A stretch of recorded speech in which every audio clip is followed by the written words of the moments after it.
prix de l'Arc de Triomphe est dans tous les débats, même pendant la pub on en parle avec notre invité Thierry Jarnet qui l'a remporté dimanche. Encore un petit peu de patience, on va vous cuisiner aux petits oignons tout à l'heure, mon cher Thierry. Avant cela, on rappelle l'arrivée de notre course événement, Guillaume, on était à Auteuil tout à l'heure. Victoire d'une Kazakh célèbre, celle de Gilles Vessière, ex-arbitre international de football, avec le 13 Montsamou devant le 7 Ugala, c'était le favori, le 8 Los Banderos, le 4 Saint-Val et le 2 Vénus déborde. C'est une Kazakh jaune? Non, Comme l'arbitre? Ah non, pas du tout. J'allais dire comme ça lui collerait bien à la peau, mais pas du tout. On aura le temps de débriefer et de revenir dans le détail sur cette course événement. Avant cela, un petit rappel de l'actualité sportive.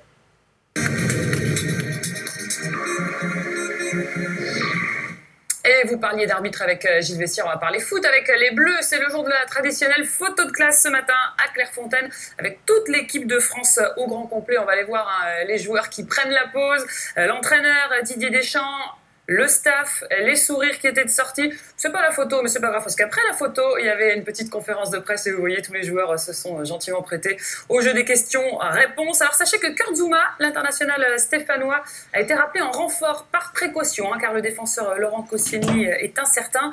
Et on va les écouter justement, les joueurs présents ce matin au point presse, à propos de l'importance de ces deux matchs. Ils sont au micro d'Anthony Vostin.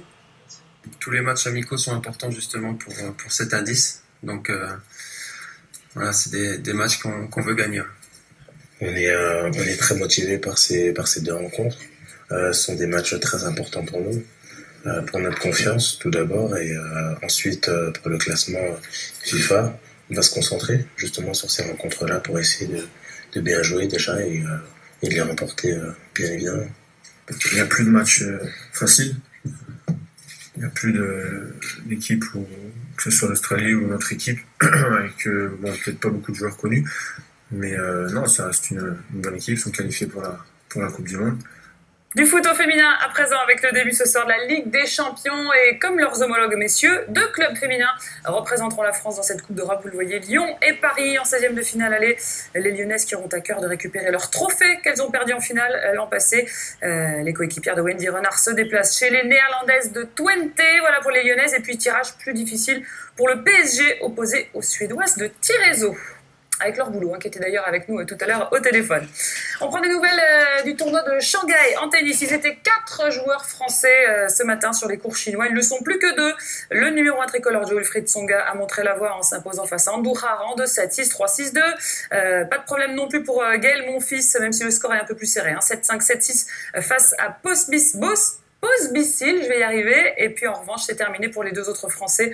Benoît Paire battu par Florian Mayer en 2-7, 7-6, 7-5. Et Jérémy Chardy éliminé, battu par Nicolas Almagro en 2-7, 6-3, 6-4. Et puis on reste dans le tennis car à 3 semaines des Masters de Londres, un forfait attendu. Celui d'Andy Murray, le Britannique ne sera pas remis à temps de son opération du dos. Lui qui avait fait l'impasse sur la tournée de tournois asiatiques, apparemment, ce n'est pas suffisant. Et comme le malheur des uns fait parfois le bonheur des autres, c'est une place qui se libère dans la course aux Masters. Je vous rappelle que seuls les 8 meilleurs de la saison seront qualifiés et qu'il reste encore 2 Masters 1000 dans la course au point. Shanghai en ce moment et puis le tournoi de Bercy à la fin du mois. Et puis vous le voyez au classement, c'est très serré à partir de la 6e place. Nos 2 Français, Jo-Wilfried Tsonga et Richard Gasquet, actuellement 8e et 9e à la race, vont tout faire pour en faire partie.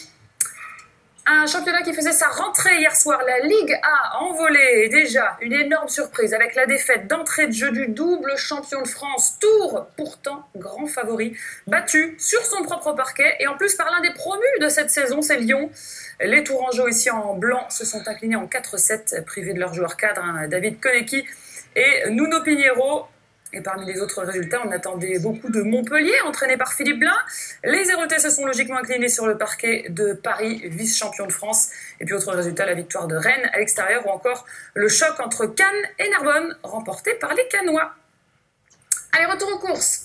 Dans un instant, c'est promis, Thierry Jarnet nous dira tout sur son Qatar fait de l'Arc de Triomphe, comment il l'a vécu, ses sensations, comment est-ce qu'il a pleuré de joie. On vous a entendu à l'issue de la rencontre, je suis encore dans le foot, à l'issue de la course, bien sûr, au micro du speaker, vous étiez particulièrement très ému. Avant cela, on revient sur notre course événement du jour, à Auteuil, et la victoire de Gilles Vessière alors. Oui, Montsamou.